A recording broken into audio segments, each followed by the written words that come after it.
What's going on, everybody? Welcome to Seth's project.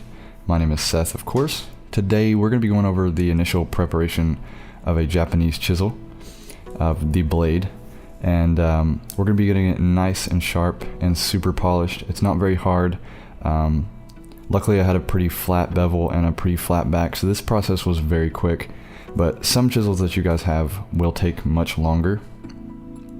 So first things first, I'm starting with a SHARPEN glass stone. It is 1000 grit. I would recommend starting at 1000 just to see how flat your bevel is. And you also want to flatten your stone. I use a flattening plate. I need to get a better one, but that's neither here nor there. So I'll wipe off the remnants, and then I will put my hands in the water and I will just kind of wipe it over the surface just to get all the little particles off and really make sure that there's no debris on the stone. So I will actually rock the chisel and make sure that I'm registered exactly on the primary bevel.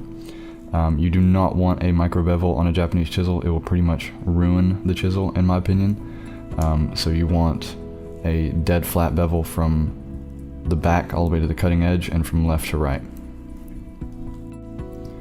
So the first thing that I want to do is I want to see just how out of flat the bevel is, and in my case it wasn't too far out.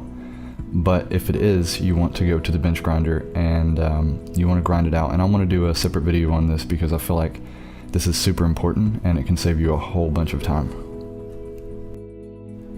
But as you can see, I'm high in the middle and low on the outside corners, which is not awful, but I do need to do a little bit more work to get that dead flat. And it was probably only like 2 or 3 extra minutes to get that dead flat from where I am. So here I'm showing you exactly how I'm holding the chisel. I got my pinky and ring finger wrapped around the back for support, and the rest of them are pretty much holding it in place to make sure I'm not rocking the bevel and making sure I'm staying dead flat. My right hand is pretty much doing most of the work. My left hand is really just balance. I'm showing you the 2-finger technique here, but I end up using just 1 finger later on.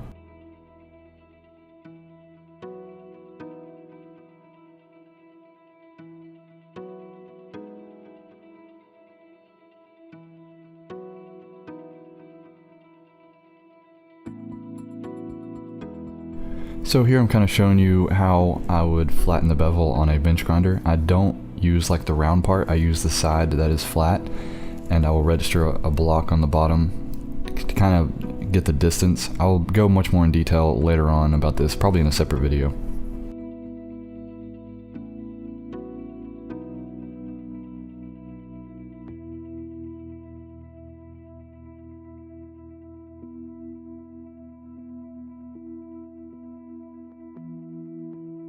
So here I'm kind of demonstrating, I'm kind of going at it at more of an angle. Some people like to do this, it's not really my preferred way, but this also works. You don't have to go completely sideways like I do.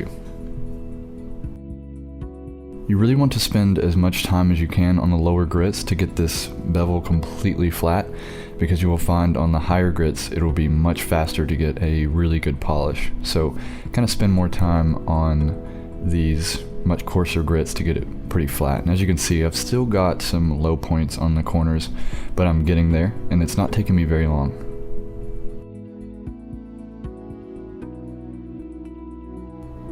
So here you can see I kind of switched over to my quote-unquote 1-finger method. I see a couple people sharpen like this, and I find it so much easier to add really hard downward pressure right where you need it using this method, and I can kind of see more of what I'm doing, and I'm not blocking so much, and it just feels more natural to use just 1 finger and kind of press down. I can really get more accurate results. That's just for me. You guys could find a better way to do it.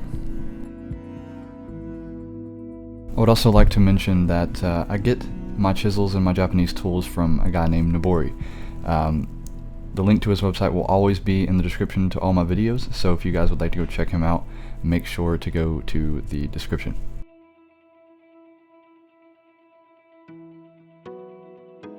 So as you can see, I've got a dead flat bevel from left to right and from the cutting edge back.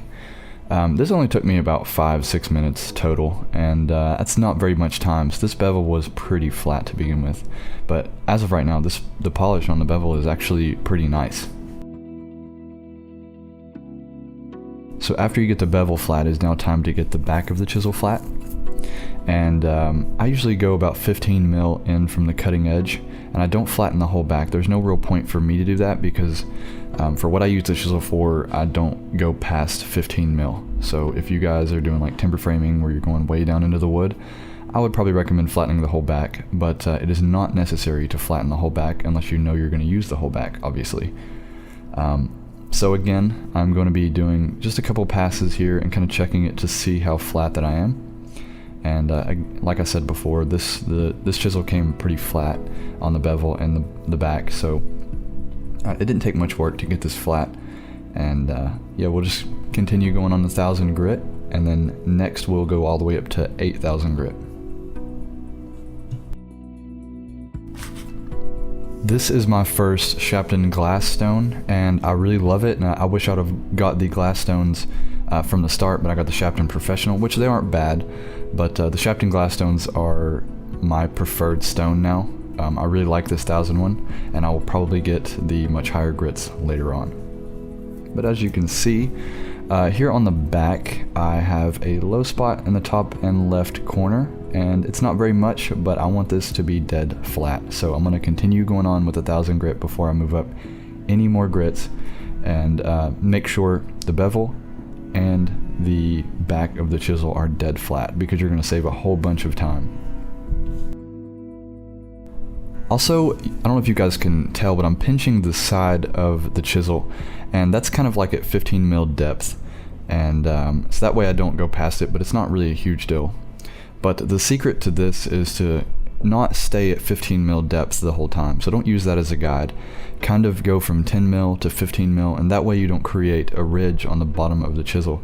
It's really for aesthetic reasons, but it gives you a much more transition from the more gray finish to the polished finish, and you guys will see that a little later on. So now that we got the bottom and the bevel completely flat, we're going to move on here to 8,000 grit. I'm not going to worry about going to 5,000 or anything in between, because I know that the bevel is flat, so it's not really going to matter. I could actually skip all the way to 12,000, but just in case I'm not dead flat, I will go to 8,000 and then go on to 12,000. But the process here is the exact same as the 1,000. All I'm going to do is just work on the bevel, get it dead flat, have that polish go from left to right, and from the lead edge to the back. One thing that I forgot to mention, when you're working on the bevel on the 1,000 grit, you want to make sure that you can fill a burr from left to right on the cutting edge before you start working on the back. So that way you know that the bevel goes all the way down to the cutting edge, and you know you're going to get an extremely sharp chisel.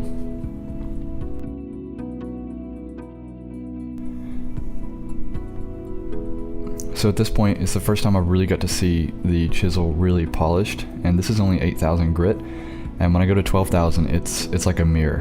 It looks really, really nice.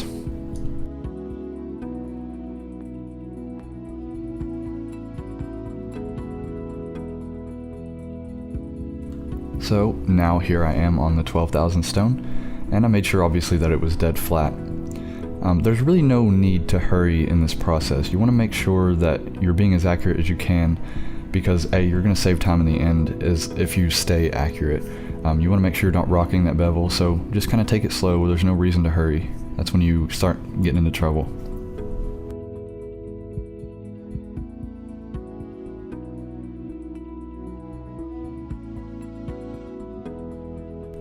So here I'm doing the arm shave test, and it takes all of the hair off my arm. You can't really see, it was kind of out of focus, but you saw the little hairs.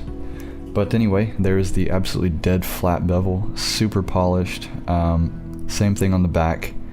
So hopefully you guys learned something, and if you did, make sure to subscribe. I'm going to be doing a couple more videos on how to prepare a chisel, and maybe how to set the ring and stuff like that. And maybe one day I'm going to upgrade a couple chisels and maybe turn some handles for them and cool things like that. So don't miss it. Make sure to subscribe.